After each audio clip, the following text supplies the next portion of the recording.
Rizwan Jan, Vice President, Chief Information Officer at CNA. I lead our technology division along with our cyber team and industrial-based security, and been with CNA for about 7 months. Hi, Christine Peterson, CFO. I've been with CNA for about 6 months. CNA is the Center for Naval Analysis. We're an FFRDC. We also have IPR, which is the Institute for Public Research, where we do non-DoD work in that area. My team is about 45 people, which encompasses accounting, financial planning, contracts, procurement, as well as facilities. So Christine, how do you strive for a strong partnership between the CFO and the CIO? Really, it's about having common goals, doing what's best for the organization, not being so centric on CFO versus CIO, also putting together a roadmap so that we know, okay, what is the next 2 years? What is the next 3 years? What's important to the organization?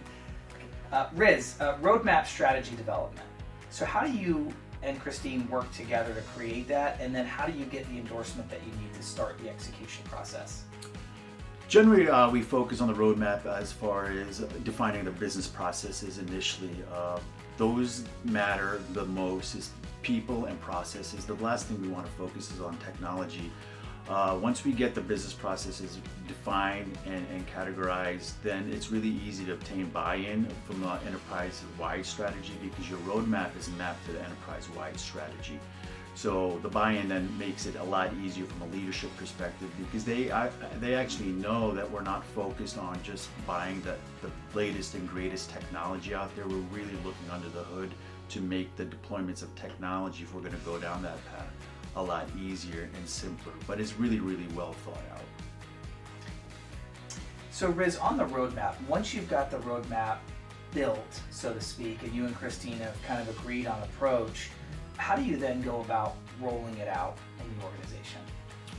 Well, first, once we get the buy-in from the executive leadership and the funding is there, and we also have buy-in from the board, that's where we start working with our communication department to start communicating out a strategy, and really want to create a buzz around marketing, because this is going to be a fun process. We're on our road for digital transformation, and we need everyone to be partnering with us to drive our initiative forward, because Christine and I can certainly, establish a roadmap, but if we don't have the buy-in, we don't have the people from the functional perspective to support what we're trying to do, we're going to fail. So the people aspect is huge for us. And I think it's important to always keep getting it out in front of people. Just don't throw it out there once. We meet quarterly to say how we're doing. I have monthly all hands, and every month I throw it up there and I say, here we are, this is what we've accomplished in the last month, this is where we're going. So it really is an active document.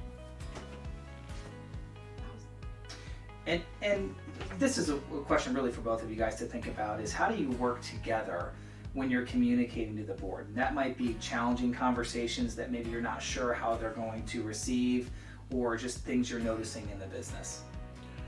Well, any board interaction, we start prepping probably about 5 to 6 weeks before we get in front of the board. And Christina and I do have differences, right? But as long as we're on the same page going into those meetings, the last thing we want to do is air out our dirty laundry in front of the board, where then it's going to cause and compound our issues. We already have enough issues as far as from an enterprise perspective of what we want to solve, but her and I communicating clearly, make sure we're good before we get in there and have a united front, it's imperative. Yeah, in addition to that, we have a really open board, so I feel like if we're running into an issue or we want to get something in front of them, oftentimes before the board meeting, I have a pre-meeting with each of the chairs of the committees, and I make sure that they know where we are on the roadmap, what are some of the things that we're running into, so that there's really no surprises when we go into a board meeting.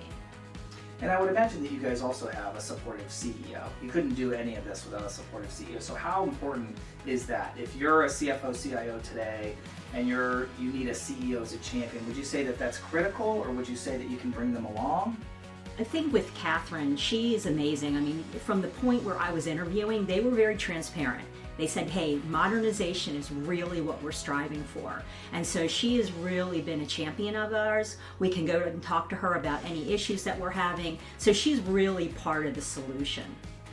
Could not agree more. It always starts from the top down, right? And Catherine, amazing CEO, amazing leader, and the great thing about her is she'll listen before she throws out any ideas. But after she listens, she's also supportive and actually lets us go out, empowers us to do what's right for the organization.